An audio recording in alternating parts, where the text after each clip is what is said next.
வணக்கம். அதிமுக, பாஜக கூட்டணி உருவான பிறகு அதிமுகவுல ஒரு சலசலப்பு இருக்குது. வெளியே தெரியாமல் இருந்துக்கிட்டே இருக்குது. ஏற்கனவே பார்த்தீங்கன்னா, ஜெயக்குமார் வந்து அதிமுக விட்டு நான் விலகலை, ஆனால் நான் இருக்கிறேன் அப்படின்னு சொல்லிகிட்டு இருக்கிறாரு. அது தாண்டி பார்த்தீங்கன்னா, உதயகுமார் வந்து இப்போ எடப்பாடி பழனிசாமிக்கும் உதயகுமாருக்கும் ஒரு லடாய் ஓடிக்கிட்டு இருக்கு அப்படிங்கிற மாதிரி சொல்கிறாங்க. காரணம் என்னென்னா, அவரும் போயிருக்கிறாரு. அந்த அமித்ஷா மீட்டிங்கில் செய்தியாளர் சந்திப்பில் போயிருக்கிறாரு. மொத்தம் 6 சேர் தான் போட்டிருக்கிறாங்க. அந்த 6 சேரில் அமித்ஷா, அண்ணாமலை, நயனா நாகேந்திரன் உட்காந்துருக்காங்க. இந்த சைடு பார்த்தீங்கன்னா, இவரும் ஸ்டேஜ் ஏறிட்டார், உதயகுமாரும் ஸ்டேஜ் ஏறிட்டார். ஏறின பிறகு பார்த்தீங்கன்னா, இவர் கேபி முனுசாமி எடப்பாடி பழனிசாமி பக்கத்தில் நின்றுட்டு வேலுமணியை மட்டும் பக்கத்தில் நிற்க வச்சுட்டு உதயகுமார் கீழே போங்கன்னு சொல்லிட்டார். அவர் வந்து எதிர்க்கட்சி துணைத் தலைவர் உதயகுமார், இவர் வெறும் துணை செயலாளர் தான். இவர் வந்து ஆர்பி உதயகுமார் வந்து கீழே போங்க அப்படின்னு சொல்லிட்டாரு. அது எடப்பாடி பழனிசாமி எதுவுமே மறுக்கலை. ஒருவேளை கேபி முனுசாமியை போக சொல்லியிருக்கலாம். போக சொல்லாமல் இவர் என்ன செஞ்சிட்டாரு, கொங்கு பகுதியில் நமக்கு கேபி முனுசாமியோட ஆதரவு தேவை, அதனால் உதயகுமார் போனால் போயிட்டு போகிறாரு. அவர் வந்து தென் மாவட்டம் தானே, தென் மாவட்டத்தில் நமக்கு இனிமேல் பிஜேபி பார்த்துக்கோம், நம்ம எதுக்கு நம்ம போய் அங்கே போய் வேலை பார்க்க போகிறோன்னு சொல்லிட்டு உதயகுமாரை கஞ்சாடை கட்டி கீழே போய் சொல்லிட்டார். சொல்ல பிறகு உதயகுமாருக்கு ரொம்ப மனசு வருத்தமாக இருந்தது. நம்ம கடந்த வீடியோவில் கூட சொல்லியிருந்தோம், உதயகுமாருக்கு இது தேவையா அப்படிங்கிற மாதிரி கேட்டிருந்தோம். அதே போல் தான் வந்து இப்போவும் நடந்துருக்குது. என்ன சொல்கிறாங்க இவங்க அப்படின்னா, அமித்ஷா வீட்டில் விருந்து வச்சாங்க நைட்டில். அந்த விருந்து கூட ஜெயக்குமாருக்கு வேலுமணி வந்து ஃபோன் போட்டு பேசினார். அதில் அவரும் வரல. உதயகுமார் என்ன செஞ்சிட்டாரு, இந்த செய்தியாளர் சந்திப்பு முடிஞ்சோடனே அவரும் கிளம்பிட்டார். வேணாம், இனிமேல் அந்த விருந்துக்குன்னு போனோம்னா நமக்கும் ஒரு கஷ்டமாயிடும், சங்கடமாயிடும் அப்படின்னு சொல்லிட்டு அவரும் வந்துட்டார். இப்போ என்ன சொல்கிறாங்க அந்த இது கூட அப்படி இருக்கிறவங்க எல்லாருமே, இப்போ எடப்பாடி பழனிசாமி எப்படி பேச வைக்கிறாரு, ஏன்னா நம்ம அதிமுக பாஜக கூட்டணி நிர்பந்த கூட்டணி தான் அப்படிங்கிறது எல்லாத்துக்கும் தெரியுது. ஏன் அப்படிங்கிறது தான், பாஜகவோட கூட்டணி வைக்கணும்னு விருப்பமே கிடையாது எங்களுக்கு, ஆனால் ஒரு கட்டாயப்படுத்தி கட்சியை உடச்சிருவோம் அப்படிங்கிற ஒரு நிர்பந்தமாக ஒரு கூட்டணி அமைக்கிறாங்க அப்படின்னு சொல்லிட்டு முன்னாள் எம்எல்ஏ குணசேகரன் வந்து பேசியிருக்கிறார். இது என்ன இது நிர்பந்த கூட்டணி, கட்டாய கூட்டணி, இப்படிலாம் கூட்டணி இழுத்துட்டு வந்து உட்கார வச்சு கேட்டுக்குள்ளே அடைச்ச மாதிரி உங்களை வந்து பேச வைக்கிறாங்களா? நீங்களாம் போகிறீங்க, நிர்பந்தம் பண்ணால் கூட அதை வெளிப்படையாக கட்சி மக்கள் மத்தியில் சொன்னால் பிஜேபி மேலே ஒரு அதிருப்தி ஆகிடும்ல. அதுக்கப்புறமா என்ன சொல்கிறார் குணசேகரன் அப்படின்னு பார்த்தீங்கன்னா, இஸ்லாமியரை யாரும் வருத்தப்படவே வேணாம், அதிமுக எப்போயும் உங்கள் கூட தான் இருக்கும் அப்படின்னு சொல்கிறார். எப்படி இருக்கும், எப்படி நம்புவீங்க அப்படிங்கிற மாதிரி ஒரு சூழ்நிலை தான் வருது. இதுக்கு அப்புறம் எடப்பாடி கூட கட்சியில் இருக்கிறதுக்கு யாருமே விரும்ப மாட்டாங்க, அது குறிப்பாக இஸ்லாமியர்கள் விரும்ப மாட்டாங்க அப்படிங்கிறது தெளிவாக தெரியுது. இன்றைக்கி பார்த்தீங்கன்னா, புதுக்கோட்டை மாவட்ட சிறுபான்மையினர் முகமது அலி நகர செயலாளர் அப்படிங்கிறவர் வந்து கட்சியிலேருந்து விலகிட்டார். எனக்கு வேணாம், அதிமுக வந்து பிஜேபியோட கூட்டணி வைக்காது அப்படிங்கிற மாதிரி எண்ணத்தில் தான் நான் தொடர்ந்து பயணம் பண்ணேன். இப்போ எனக்கு எடப்பாடி பழனிசாமி மேலே நம்பிக்கை இல்லை அப்படின்னு சொல்லியிருக்காங்க. வந்து ஜெயக்குமாருக்கு நம்பிக்கை இல்லாமல் போயிடுச்சு. ரெண்டாவது ஆர்பி உதயகுமாருக்கு இல்லாமல் போயிடுச்சு. இப்போ புதுக்கோட்டையில் இஸ்லாமியர் ஒருத்தர் நகர செயலாளர் இருந்தவர், அவர் விலக ஆரம்பிச்சிட்டாரு. இப்படி கட்சிக்குள்ளே வந்து ஒரு சின்ன சின்ன சலசலப்பு இருக்குது. எடப்பாடி பழனிசாமி ஏன் அவங்களுடைய உணர்வுகளை புரிஞ்சிக்காமல் பாஜகவோட கூட்டணி வச்சார் அப்படிங்கிற ஒரு விஷயத்தை பார்க்கலாம். எடப்பாடி பழனிசாமிக்கு வந்து அவ்வளோ சுலபத்தில் வந்து அவர் பாஜகவோட கூட்டணி வைக்கணும்னு விருப்பப்படலை. எப்பயுமே எந்த சூழ்நிலையிலுமே நாங்கள் பாஜகவோட கூட்டணி வைக்க மாட்டோம்னு அழுத்தம் திருத்தமாக சொன்னார். பல முறை செய்தியாளர் சொல்லும்போது கூட ஏற்கனவே நான் சொல்லிட்டேங்க, ஒரு ட்ரிப்பு சொன்னேன்னா நான் 1000 தடவை சொன்னதுக்கு சமம், நான் வந்து கூட்டணி வைக்க மாட்டேன் அப்படின்னு சொன்னார். ஆனால் தொடர்ந்து பார்த்தீங்கன்னா, அவர் சம்மந்தி வீட்டில் ரைடு, அவர் பையன் வந்து ஒரு சிக்கலில் மாட்டுறாரு. அப்புறமா பார்த்தீங்கன்னா, அவருடைய நிழல் அப்படின்னு சொல்லக்கூடிய சேலம் இளங்கோன் வீட்டில் ரைடு, அவர் வசிக்கிற பகுதிகள், தொழிற்சாலை, கல்லூரி எல்லா பகுதியிலுமே பார்த்திங்கன்னா ரைடு, ஏகப்பட்ட வழக்குகளில் வந்து அவர் சேர்க்கிறார். அது இல்லாமல் எடப்பாடி பழனிசாமி நெருங்கிய வட்டாரங்களில் பார்த்திங்கன்னா, நட்பு வட்டாரங்களில் இருக்கிறவங்களெலாம் வருவாய்த்துறை வந்து ஏற்கனவே வழக்கு பதிவு வச்சுருக்கிறாங்க, அதெல்லாம் தூசி தட்டி எடுக்க போகிறாங்க அப்படிங்கிற ஒரு தகவல் வேறு வந்துச்சு.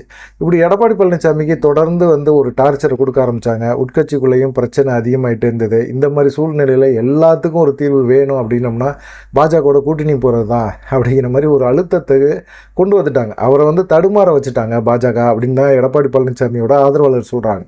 அதை தாண்டி பார்த்திங்கன்னா, எடப்பாடி பழனிசாமிக்கு ரொம்ப ரொம்ப நெருக்கமான நபர்கள் அப்படின்னு சொன்னால் தங்கமணி, வேலுமணி, இவங்க வந்து ஏற்கனவே பார்த்திங்கன்னா பாஜக ஒரு சைடு, ஆர்எஸ்எஸ் ஒரு சைடு, இப்படி தனித்தனியாக வந்து அவங்கள்ட்ட பேசுகிறாங்க. அப்படி பேசுனதில் தான் பார்த்திங்கன்னா, சிவராத்திரி அப்போது கோயம்புத்தூரில் ஜக்கி வாசுதேவ் அந்த நிகழ்ச்சியில் வந்து வேலுமணியை வந்து அமித்ஷா சந்தித்து பேசுகிறாரு. பேசும்போது அமித்ஷாவை பொறுத்த வரைக்கும் என்னன்னு கேட்டிங்கன்னா, அவருக்கு வந்து வெற்றி மட்டும்தான் தேவை.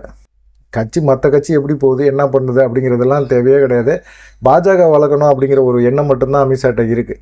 அதுக்காக என்ன வேணாலும் வழிமுறையில் கண்டுபிடிப்பார், வழிமுறைகளை நடத்துவார். அதை பற்றி யாரை பற்றியுமே கவலைப்பட மாட்டார். அவர் கையில் வந்து அமலாக்கத்துறை இருக்குது, அந்த இதுக்குள்ளே வந்து கொண்டாந்துருவார். அதை தான் வேலுமணியை வச்சு மிரட்டியிருக்காரு. நீங்களாம் அமலாக்கத்துறை வளையத்துக்குள்ளே நீங்கள்லாம் இருக்கிறீங்க, நீங்கள் யாருமே பாஜகவோட கூட்டணி அப்படிங்கிற மாதிரி ஒரு இல்லை அப்படிங்கிற மாதிரி ஒரு சூழ்நிலை உருவாக்குனீங்க அப்படின்னா நீங்கள் யாருமே நிம்மதியாக இருக்க முடியாது. எடப்பாடி பழனிசாமி அந்த வார்த்தையை சொன்னாலும் நீங்கள் யாருமே நிம்மதியாக இருக்க முடியாது. எல்லாருமே வந்து ஈடி ரைடுக்குள்ளே மாட்டிக்குவீங்க, சிக்கிக்குவீங்க அப்படிங்கிற ஒரு எண்ணத்துக்கு வந்துட்டார். அதுக்கப்புறமா பார்த்தீங்கன்னா எடப்பாடி பழனிசாமி இப்படியே விடக்கூடாது. எடப்பாடி பழனிசாமிக்கு கொங்கு பெல்ட்டில் யார் இருக்கா, எதிர்ப்பாக யார் இருக்கா அப்படின்னு பார்க்கும்போது தான் செங்கோட்டையன். திடீர்னு பார்த்தீங்கன்னா வேலுமணி அவர் பையன் திருமண விழாவுக்கு வந்து பத்திரிகை வைக்க போகும்போது வேலுமணியோட செங்கோட்டையனும் போகிறார். அப்புறம் செங்கோட்டையனை தனியாக வர சொல்கிறாங்க. இது நிர்மலா சீதாராமனை போய் சந்திக்கிறார். இப்படி தொடர்ந்து பார்த்தீங்கன்னா ஒவ்வொரு விஷயங்களும் பார்த்தீங்கன்னா எடப்பாடி பழனிசாமிக்கு ஒரு நெருக்கடி கொடுக்குற மாதிரி போயிருக்கு. எதுக்காக செங்கோட்டையன் போனார், எதுக்காக வந்து என்ன பேசினார் அமித்ஷாட்ட அப்படின்னு சொல்லி யூகங்களை மட்டுமே உருவாக்கிட்டே இருந்தாங்க. என்ன பேசினாங்கன்னு செங்கோட்டையன்னு சொல்லலை, அமித்ஷாவும் சொல்லலை. தலைமையை மாற்ற போகிறாங்களா, கட்சியை உடைக்க போகிறாங்களா அப்படிங்கிற ஒரு பயம் இருந்துக்கிட்டே இருந்தது எடப்பாடி பழனிசாமி. அவங்க என்ன நினச்சாங்கன்னா ஓபிஎஸை வச்சியோ இந்த மாதிரி கட்சியை வந்து ஒரு பலகீனப்படுத்தலாம் அதிமுக அப்படின்னு நினச்சாங்க. ஆனால் ஓபிஎஸ் அதை செய்ய மாட்டேன்னு சொல்லிட்டார், ஒதுங்கிட்டார். அதனால பார்த்தீங்கன்னா இப்போ செங்கோட்டையனை வச்சு அந்த இதை வந்து அப்படியே இது பண்ணாங்க. செங்கோட்டையனை பொதுச்செயலாளராக கொண்டு வர போகிறோம், நீங்கள் தான் முதலமைச்சர் வேட்பாளர் அப்படிங்கிற மாதிரி ஒரு விஷயத்தை வந்து உருவாக்கிக்கிட்டே இருந்தாங்க. இது எடப்பாடி பழனிசாமிக்கு பயங்கரமான ஒரு பயத்தை கொடுத்துருச்சு. என்ன பண்ணுறதுனே தெரியல. கிட்டத்தட்ட 71 வயசாகிடுச்சு. இதுதான் கடைசி நம்ம தேர்தலை சந்திக்கிறது, முதலமைச்சர் வேட்பாளர் அப்படின்னு சொல்லி நிற்கிறது. இதுக்கு பின்னாடி நம்மளுக்கு என்ன ஆகும்னு தெரியாது, சொல்ல முடியாது. அதிமுக என்ன ஆனாலும் பரவாயில்ல, நம்மளை பொறுத்த வரைக்கும் இது கடைசி தேர்தலை சந்திக்கிற மாதிரி இருக்குது. இதில் முதலமைச்சர் வேட்பாளராக நிற்கலாம். அதுக்கு ஓகே சொல்லிட்டாங்க அப்படின்னா நம்ம ஓகே பண்ணிடுவோம் அப்படின்னு சொல்லிட்டார். ஆனால் அவர் எதிர்பார்த்த கூட்டணிகள் பெருசாக யாருமே வரவே இல்லை. கூட்டணி அமையவும் இல்லை, கூட்டணிக்கான வாய்ப்புகளும் ஏற்படுத்தி பார்த்தாரு. அதே தான் திருமாவளவன் சொல்லிக்கிட்டே இருந்தார். கூட்டணிக்கு வந்து எங்கள்கிட்ட போன திருப்பி நாடாளுமன்ற தேர்தலில் திமுக கூட்டணியை உடச்சி வாங்க அப்படிங்கிற மாதிரி எடப்பாடி பழனிசாமி பல விதங்களில் எங்களுக்கு டார்ச்சர் கொடுத்தாரு அப்படிங்கிற மாதிரிலாம் சொன்னார். ஆனால் அதெல்லாம் பார்த்திங்கன்னா எந்த அளவுக்கும் சக்ஸஸ் ஆகலை. அதனால் கூட்டணிக்கு யாரும் வரமாட்டேறாங்க அப்படிங்கிற ஒரு புலம்பல் இருந்துக்கிட்டே இருந்தது எடப்பாடி பழனிசாமிகிட்ட. என்ன பண்ணுறதுன்னு தெரியல, என்ன செய்கிறது அப்படிங்கிறது தான் அவருக்கு புரியவே இல்லை. இந்த மாதிரி சூழ்நிலையில் இக்கட்டான ஒரு சூழ்நிலை, இடி ரைடு அது இதுன்னு இப்போ தேர்தல் ஆணையத்தில் சின்னம் இருக்குது, கட்சி இருக்குது, இப்படி எல்லா விஷயமும் பார்த்திங்கன்னா பாஜக கையில் இருக்குது. பாஜகவோட நம்ம பகைச்சிக்கிட்டு தேர்தலை கூட சந்திக்க முடியாத ஒரு சூழ்நிலை வரும். ஆனால் சந்திக்கணும் அப்படின்னு சொல்லி பாஜகவோட கூட்டணி வச்ச பிறகு இப்போ சொல்கிறாங்க, நீங்கள் வந்து மக்கள் மத்தியில் ஒரு ஆளுமையான திறமையான ஒரு ஆளுமையான நபராக உங்களுக்கு அதிமுக தொண்டர்கள் மத்தியில் உணர முடிஞ்சுது அப்படின்னா கண்டிப்பாக நீங்கள் இந்த மாதிரி எதிர்ப்புகள்லாம் எதிர்கொண்டிருக்கணும் அப்படின்னு சொல்கிறாங்க. எதிர்ப்புகளை ஏன் எதிர்கொள்ள முடியல அப்படின்னா ஒருங்கிணைந்த அதிமுக இல்லை. சசிகலாவை உள்ளே சேர்த்துருக்கலாம், ஓபிஎஸை உள்ளே கொண்டு வந்திருக்கலாம், டிடிவி தினகரனை உள்ளே கொண்டு வந்திருக்கலாம். எல்லாத்தையும் உள்ளே கொண்டு வந்திருந்தால் பாஜக இவ்வளோ பெரிய அழுத்தத்தை கொடுக்கறதுக்கு வாய்ப்பே இல்லை. பாஜக வேணாம் அப்படிங்கிற முடிவை எல்லாருமே ஒன்று சேர்ந்து எடுத்தால் பாஜக வேணான்னு முடிவு எடுத்துகிட்டு போயிட்டே இருந்திருக்கலாம். பாஜகனால் ஒன்றுமே பண்ண முடியாது. பிளவுபடுத்தி பாஜக அவங்க நினைக்கிற காரியத்தை சாதிக்கிறாங்க. இது எடப்பாடி பழனிசாமிக்கு நல்லா தெரியுது. ஆனால் அவருக்கு என்ன ஆசைன்னா நம்மக்கிட்ட இருக்கிற ஆட்சி, அதிகாரம், பதவி இதெல்லாம் வந்து நம்மளை விட்டு கைவிட்டு போயிடும் சசிகலா உள்ளே வந்தாங்கன்னா அப்படிங்கிற மாதிரிலாம் அவர் நினைக்க ஆரம்பித்ததோட விளைவு தான் பார்த்திங்கன்னா இன்றைக்கி அதிமுக அழிஞ்சிக்கிட்டு இருக்குது அப்படிங்கிற மாதிரி இருக்காங்க. பாஜகவை பொறுத்த வரைக்கும் எப்பயுமே பார்த்திங்கன்னா ஒரு மாநில கட்சி ரொம்ப செல்வாக்காக இருக்குன்னா அந்த கட்சியோடு போய் அவங்க கூட்டணி வைப்பாங்க. நாங்கள் காங்கிரஸை எதுக்குறோம், காங்கிரஸ் வந்து எங்களுக்கு தேசிய அளவில் பிரச்சனை, காங்கிரஸ் கட்சியை இந்த மாநிலத்திலேருந்து விரட்டுற மாதிரி நாங்கள் செயல்படுறோம் அப்படிங்கிற மாதிரி வந்து அவங்க அனுசரித்து அப்படி தான் போவாங்க. அப்படி போய் தான் பார்த்திங்கன்னா ஒடிசாவில் நவீன் பட்நாயக், ஆந்திராவில் ஜெகன்மோகன் ரெட்டி, தெலுங்கானாவில் வந்து சந்திரசேகர ராவ், ஜம்மு காஷ்மீரில் வந்து மெஹபூபா முஃப்தி, மகாராஷ்டிரா வந்து சிவசேனா இப்படின்னு சொல்லி பல கட்சிகளோட உள்ளே பூங்குறாங்க. அந்த மாநிலத்துக்குள்ளே பூருவாங்க. அந்த மாநிலத்தில் பார்த்திங்கன்னா அந்த கட்சியவே கடைசியில் இல்லாமல் செஞ்சு விடுவாங்க. இப்போ அதிமுக அப்படி ஒரு தான் மாட்டிக்கிருக்கு அப்படிங்கிற மாதிரி இருக்குது. இப்போ பீகாரில் வந்து நிதிஷ்குமாரை வந்து இப்படி தான் அதிமுக மாதிரி முதலமைச்சர் அப்படிங்கிற மாதிரி சொல்லியிருக்கிறாங்க. ஒரு மாநிலத்தை வந்து